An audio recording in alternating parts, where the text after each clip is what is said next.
High দর্শক, অনেক কষ্ট নিয়ে আমি আপনাদের সামনে আইছি। না থাকতে পারলাম না। আমার একটা ছোট ভাই অনেক কষ্ট করে অনেক টাকা পয়সা জমাইছিল। তারপরে সে একটা নতুন বিবাহ করার পরে সংসার ভালোই চলছিল। 1 মাস 2 মাস 3 মাস প্রায় হয়ে গেছে, তাদের সংসার ভালোই ছিল। হঠাৎ করে সেই মহিলা, তার বউ আর কি, কত টাকা নিয়ে গেছে 60,000 মোট?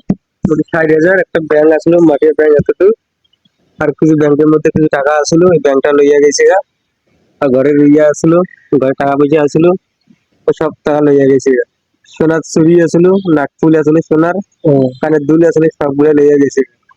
আর আমার টাচ ফোন একটা আসলো, টাচ ফোনটা ভাই লইয়া মানে গেছে। একটা মোবাইল নিয়ে গেছে, নগদ ক্যাশ 60,000 টাকা ছিল। নগদ 60,000 টাকা আর আসলো। ব্যাংক ছিল, একটা ব্যাংক ব্যাংক ভাঙা আছে, নিছে। তারপরে ভাইঙ্গা নিছে ব্যাংকটা, গহনা চুরি যা এগুলো ছিল সব মানে সবকিছু নিয়ে সব লইয়া সে গেছে গা।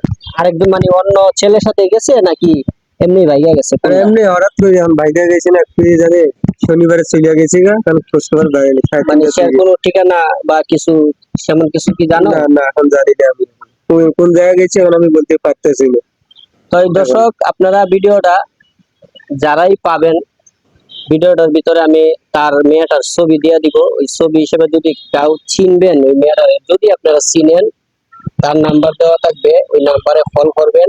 কল করে তাকে জানাই দিবেন, আর ভিডিওটা প্রচুর পরিমাণ শেয়ার করে দিবেন, যেন সের বউকে সে খুঁজা পাইলে তার টাকা পয়সা হয়তো পাবে, আর না হইলে তো সের অনেক ক্ষতি হয়ে যাবে। আপনারা ভিডিওটা সবাই শেয়ার করে দেবেন। ধন্যবাদ সবাইকে।